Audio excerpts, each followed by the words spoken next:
All right. Well, thank you everyone for joining us this evening. I'm David Wu, and tonight I have here with me Amy. Uh, Amy Zellmer am I saying that right, Amy? Mhm. Yep. Amy Zellmer. Amy is an award-winning author, keynote speaker, and editor-in-chief of the Brain Health magazine. She has had her 200-hour RYT. Yeah, Can you that's tell me a little? registered yoga teacher. Registered yoga teacher certification in trauma informed yoga, and is currently working towards a Reiki Master practitioner as well. I'm sure we'll talk a little bit about that. So great to have you on tonight with me, Amy. And thank you for joining us. Yeah, thanks for having me. I always enjoy the opportunity to, share with other people. Absolutely, absolutely. And so Amy, I understand that you're a yourself a brain injury Mhm. survivor. Can you tell me a little bit about that? Yeah. So in 2014, so I live in Minneapolis, Minnesota. It was February 2014, and I was walking my dog, and it was super super cold out that morning. So she refused to walk. She's a little Yorkie. So I had picked her up and I had her in my arm. Mm, And I was walking down our building's driveway, which has a pretty steep incline. But I thought the driveway was totally clear. It had been plowed, sanded, salted. And I stepped on a patch of black ice.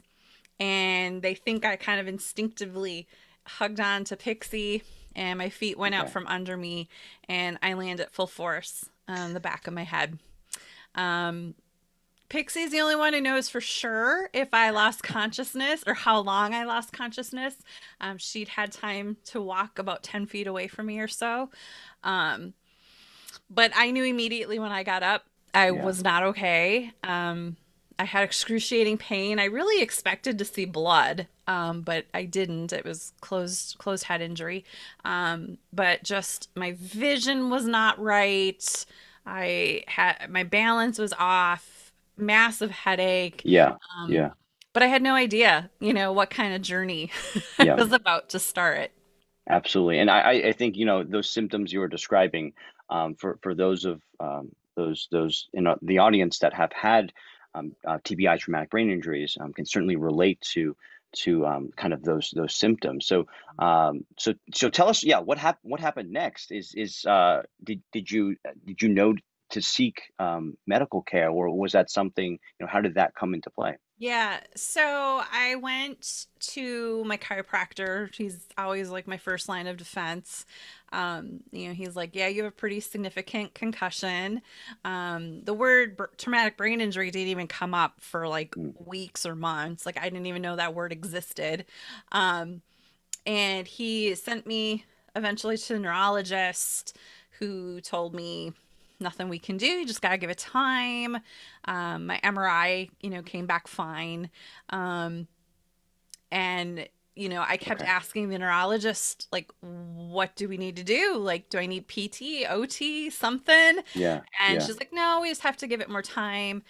And then at 1 year, she told me, well, this is probably the best you're going to get. And I was like, wait, we didn't even try anything yet. Like, I don't Huh. understand. Um, Wow. and I was sent for a neuropsych exam, and I was told I was just depressed. They wanted to put me on antidepressants, Ritalin, and sleeping pills.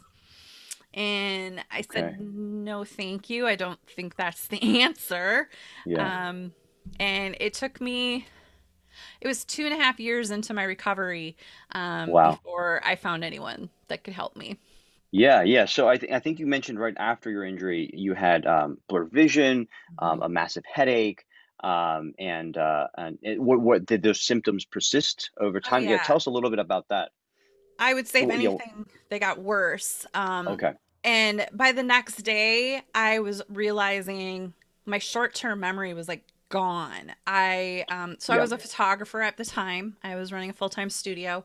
Um, I was trying to get some client sessions online, Okay. and Yep. I literally would type their name in, hit next, and then upload the folder. And by the time I clicked next, I couldn't remember whose pictures I was uploading. Yeah. And I Yeah. was like, what is wrong? Like, what is this? Um, And that persisted, that short-term memory, um, massive fatigue. Like I Yeah. can't even describe the fatigue. The light and noise sensitivities. Mm. I mean, like I couldn't function. It was horrible. And to have doctors telling you there's nothing we can do was just Interesting. like, yeah. Yeah. No, I'm really sorry to hear that. I think that certainly, you know, that sensation of kind of going about your day, and then doing, I won't say normal tasks, but tasks that you typically do throughout your day. For some, that could be, I think for you, you mentioned entering in fields into a computer. For others, that could be, operating something, or walking, even walking outside, walking their dog. Yep. I think that can be a really common kind of connection between those with brain injury survivors, where all of a sudden they find that they are having difficulty doing daily tasks all of a sudden. And I think whether you've had a stroke or, in your case, a Mhm. traumatic brain injury, a lot of people can relate to Mhm. having all of a sudden such incredible difficulty or confusion about doing something in their normal course of their day. Yeah. And um, I think that for brain injury, it's a really unique and common kind of experience, where if you've had a broken bone or some other type of physical injury, you can kind of see or at least feel the pain of that injury, and then that immediacy. But and certainly for you, when you fell and hit your head, there was that physical injury of your head hitting the ground, but that brain injury that kind of persisted and maybe worsened over the next few days or week or so. That feeling of confusion, I think a lot of people can relate to. And uh, you know, and really sorry to hear that you had such trouble getting the appropriate medical attention right afterwards. And I think that and you said this was about a decade ago. Is that right? 2014. 20. Okay, okay, okay. Not so, just Not even. over, yeah, over Yeah. about 6, 7 years ago. And uh, I know that in the past, even in the 90s or so, 2000s, brain injury, concussions, TBIs, were kind of frowned upon. Maybe that's not the right word. Were not thought of in the medical community to be as serious as Yes. as they are Correct. now. Yep. And certainly some medical professionals, unfortunately, especially those that have not kept so much up to date to some of the new Yes. research, may have difficulty kind of identifying and Yeah. seeing some of It's very the mismanaged. effects. Yeah, yeah, and really sorry that you had a poor experience in the healthcare system, and I think a lot of people can relate to that as well, with the complexity of our healthcare system and having to deal with so many Yeah. different types of clinicians. So okay, so your bio mentions that you began this kind of sets you off on a journey, this injury. You began a journey into what you call extreme self care. So tell me, what does that look like, and what are the basic principles of extreme self care? Nobody else was helping me, so I had to figure out how to help myself. And, I've always been like a really positive person, and I've always been into yoga and other modalities and alternative healthcare. But I really, really had to turn inward and Mm, take advantage of those different things. And honestly, yoga was probably one of the first things I turned to. I couldn't hardly do any of the poses because balance, dizziness, okay. headaches. Yeah.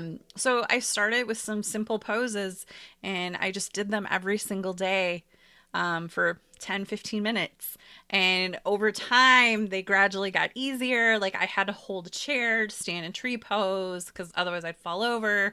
And then eventually I didn't need the chair anymore.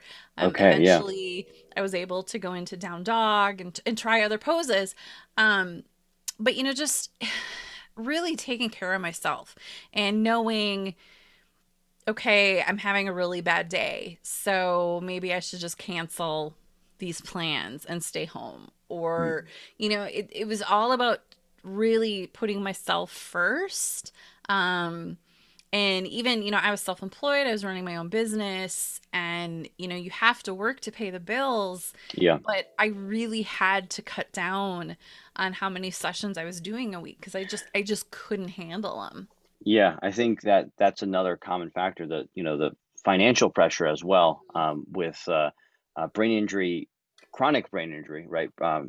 Brain injuries, like a stroke, the impairments that can last for months or years following the injury can certainly be a large financial burden, like you had mentioned, especially for someone that's well, for someone that's self-employed or employed somewhere else, where they might have find that it's difficult to continuing doing their job. Now you mentioned that yoga, the poses really helped you with balance. I think was balance an issue? I know you mentioned blurred vision, the headaches. Balance was a big issue for you as well. I think you so far we're about a year or so following your injury. Yeah, yep, definitely balance, dizziness. Okay. Yeah. I couldn't do in the beginning, I couldn't do anything where like I turned to the side, like Yeah. triangle Okay. pose or whatever. Mm, Um, and down dog and inversion, I couldn't do that for a long time. Um, absolutely. Part of it was I just didn't have the strength. Part of it was dizzy imbalance, coordination, Yeah. depth perception, all that stuff. Yeah. Yeah. But it really helped me gain a lot of that back.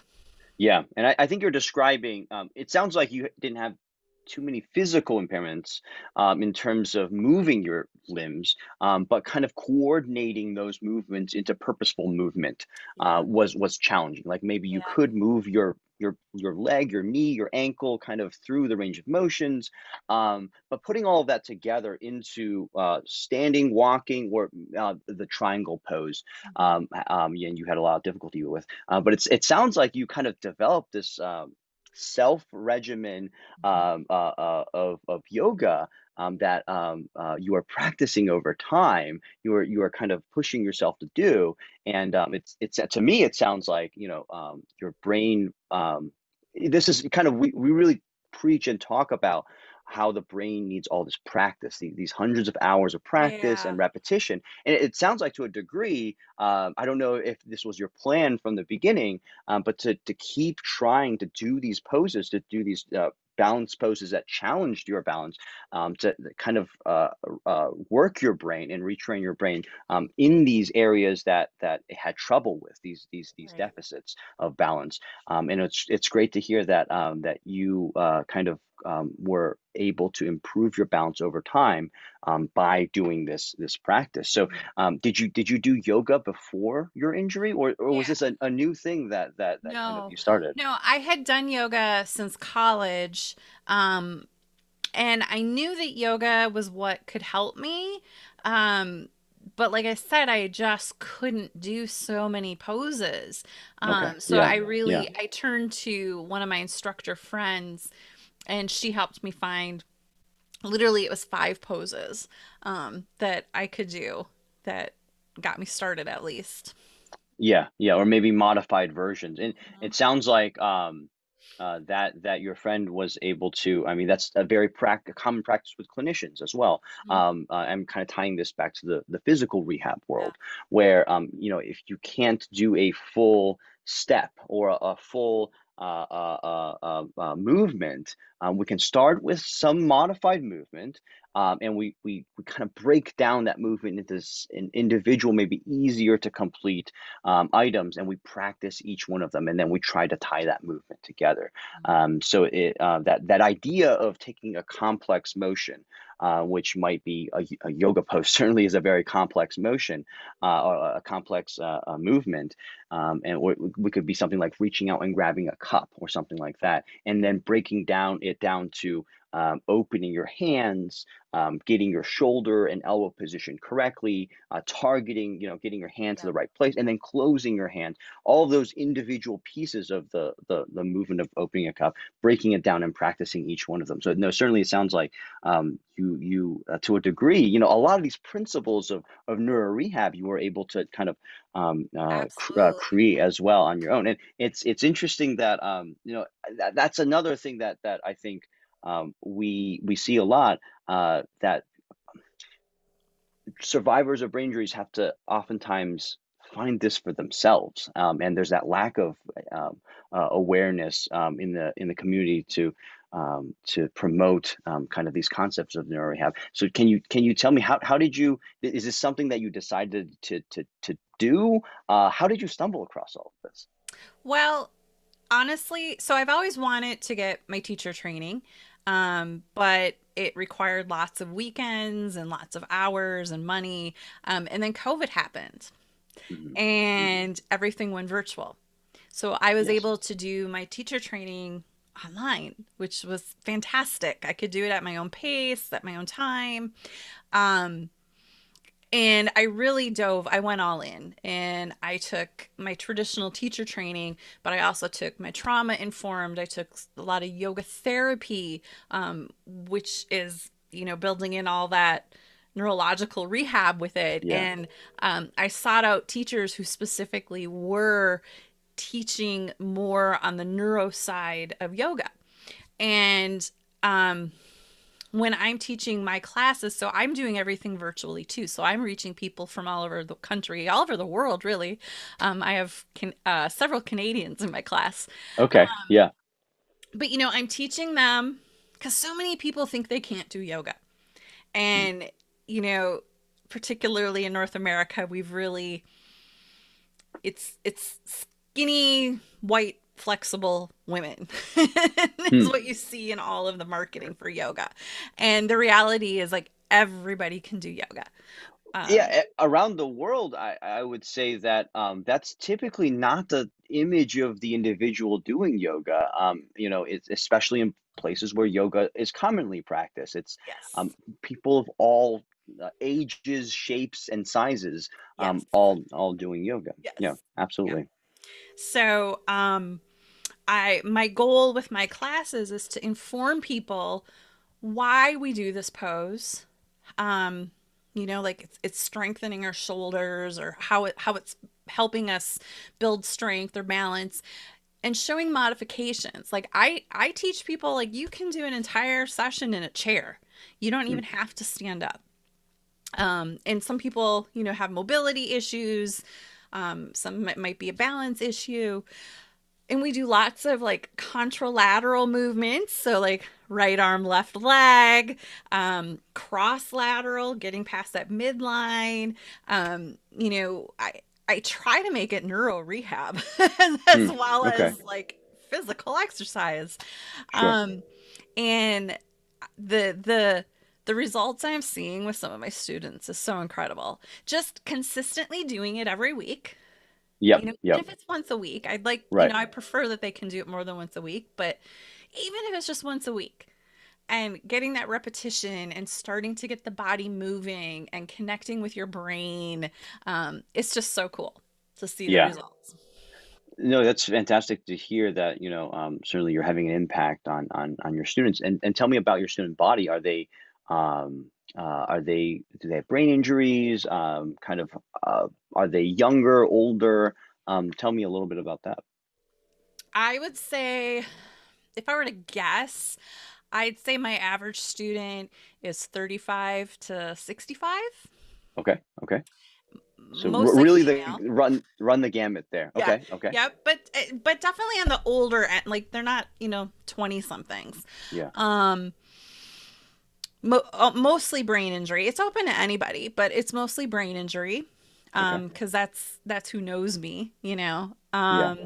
and yeah, it's been pretty cool to see. I have one woman, she has partial paralysis on the left side, And she falls over a lot in class, but she pushes herself. Like she wants Okay. to get back all of her strength. And she's getting way more range of motion and movement on that left side. It's pretty cool. That's great. Yeah. And certainly, for depending on how impaired an individual is, depending on their state of movement, it might be more challenging for some people to do kind of these whole body movements. But certainly, Mhm. practice and repetitions. That's really at the end of the day. What the brain really needs, Yep. and we preach this a lot as well. There's no shortcuts. There's no magic word or magic No. wand or secret key. It's getting in those movements, those purposeful movements, and letting your brain kind of really take it in, and over time learn from. And make those connections again, to kind of activate those movements, and that's it's great to see. It sounds like you and your students are making progress, and certainly I think that can be really motivation as well, Mhm. for a lot of our users when they first see improvements, Yeah.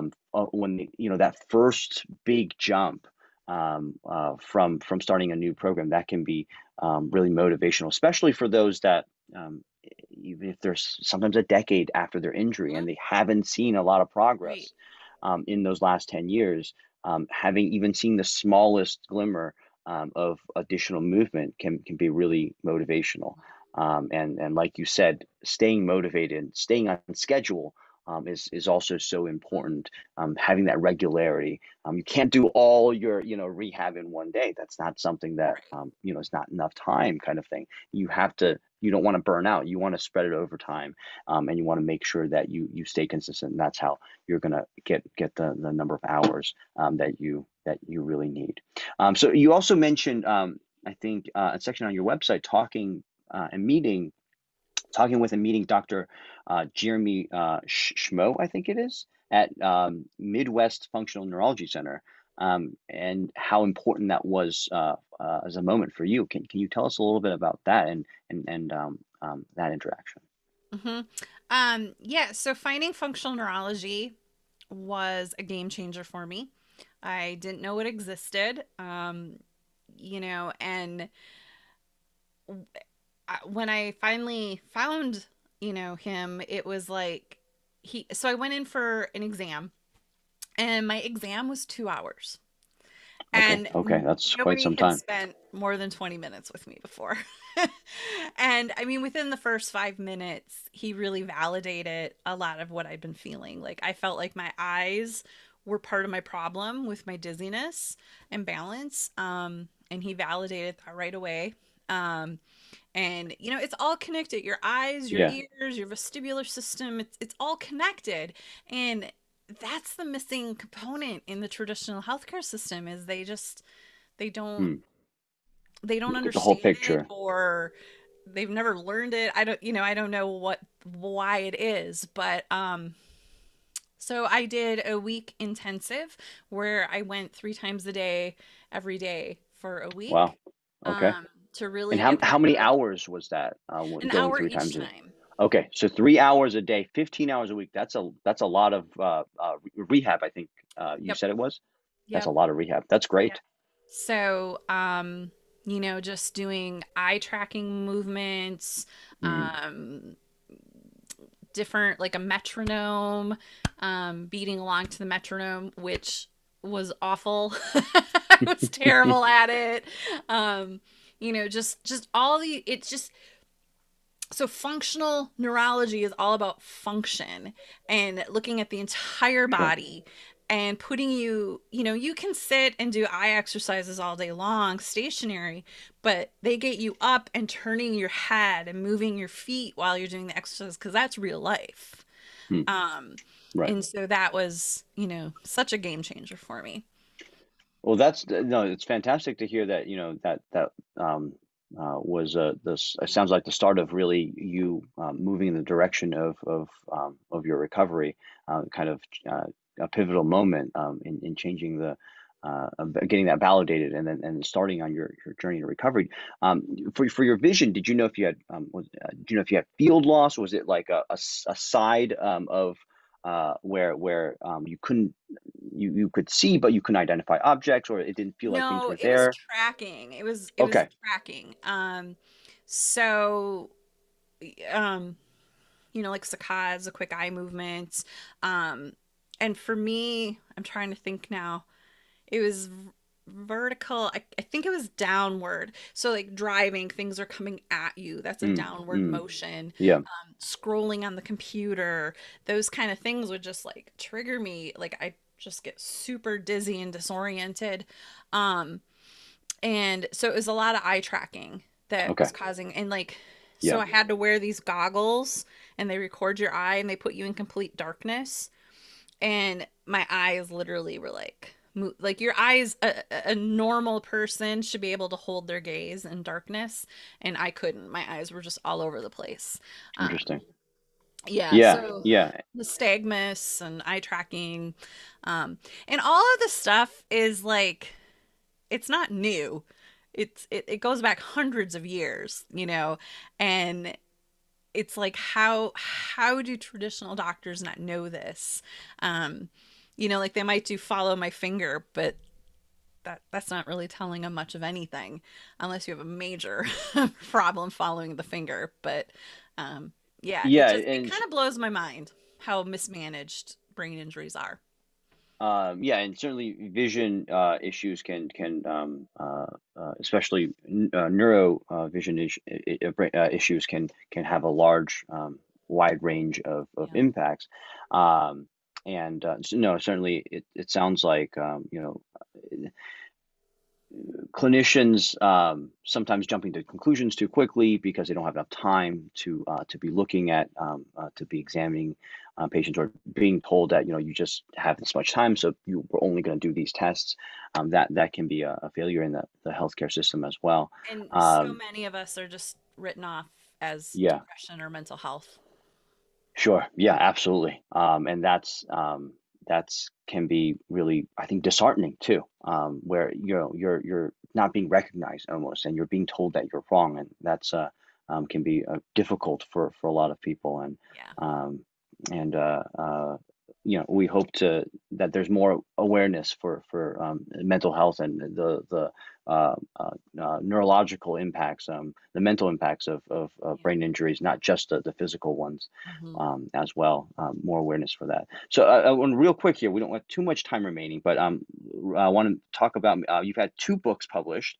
Life with the Traumatic Brain Injury, Finding the Road Back to Normal and Surviving Brain Injury, Stories of Strength and Inspiration.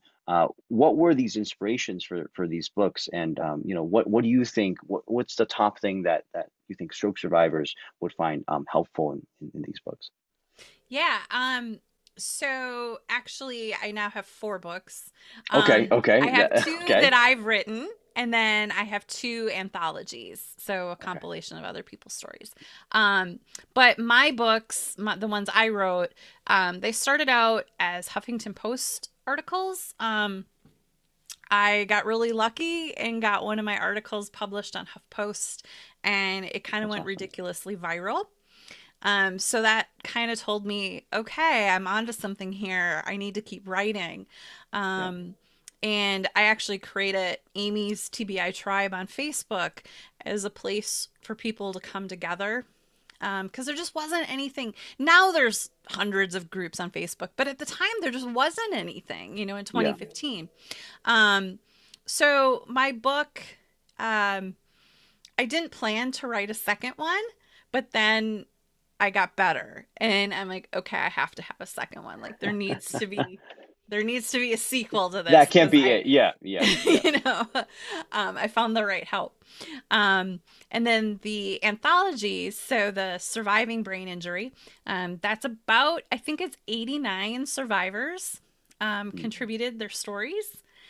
that's And then my fantastic. newest book is Concussion Discussions, and that is 20 providers have shared their Okay, expertise in interesting. treating brain injury patients. Yeah, yeah. Well, no, certainly we'll have links to those posted in the chat here for users that might want to check those out. Certainly, it sounds like you really brought in different perspectives Yeah. to look at the different sides of that story of recovery, of injury, both injury and recovery. Mhm. That's great to hear. And certainly, I think we've with our users too, we've had a lot of inspiring stories of kind of hard work and of overcoming. And Yeah. we hope to send that message of positivity, because there's so much Yeah. negativity about brain Yep. injury as well out there. It's That real easy to Yeah, get stuck on to who get I down. used Yeah, to be. yeah. Hmm. Yeah. Yeah. I mean, the injury itself, it can be so socially isolating, Yeah. because you can't, it's hard to go out and visit and go to our normal events or typical events in our lives where we see other people.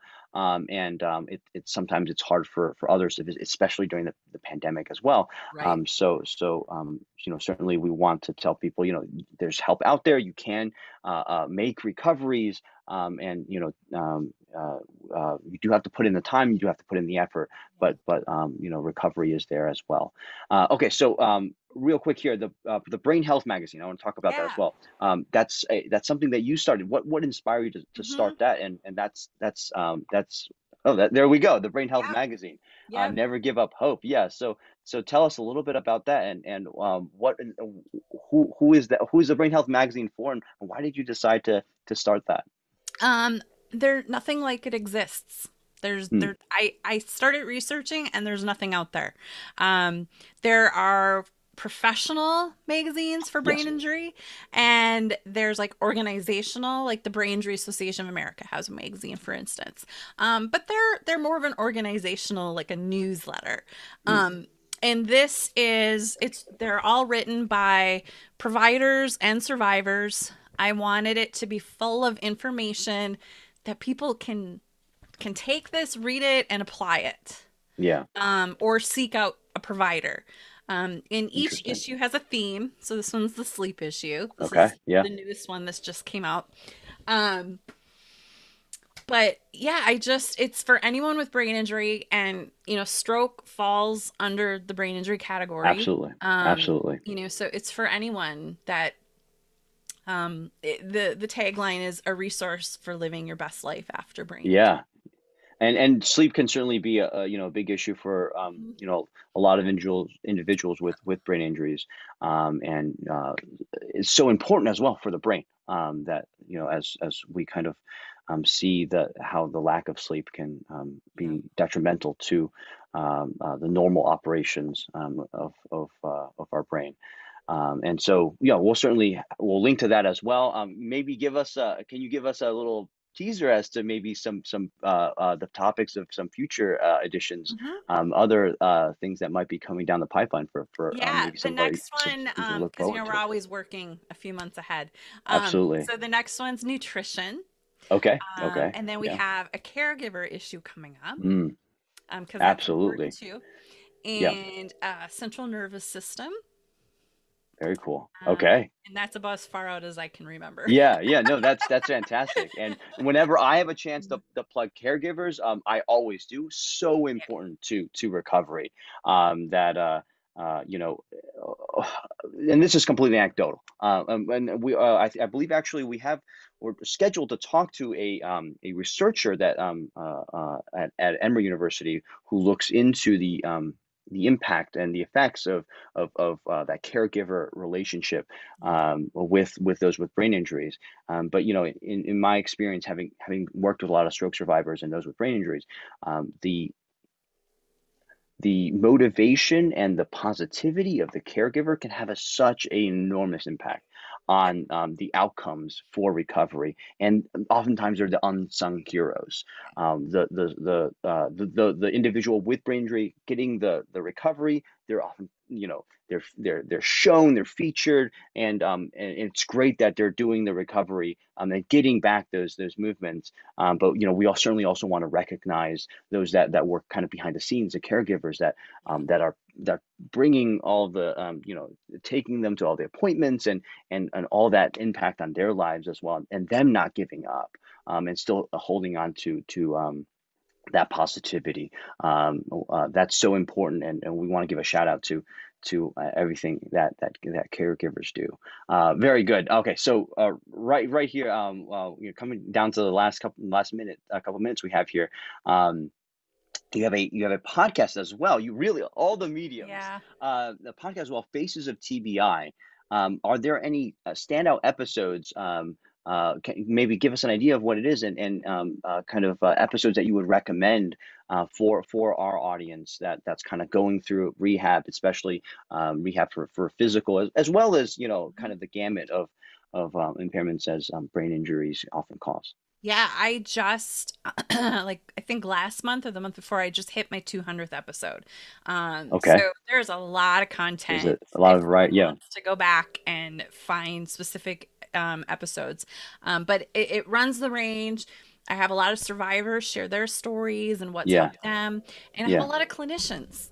sure. Tons of clinicians because I want people to know that there are options out there for them that Yeah. isn't necessarily the traditional um, in the traditional healthcare system.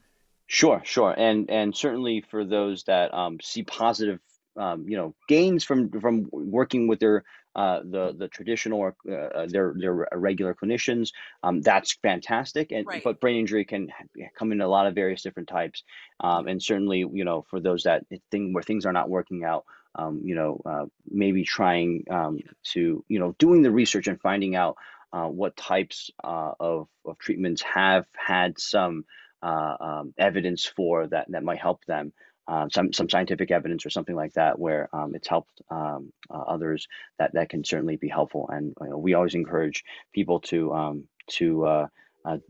make sure they do their homework and do their research as well into different types of treatments. Maybe can you name one episode that was most surprising to you, or an interview with someone that kind of stuck out as something that was unexpected?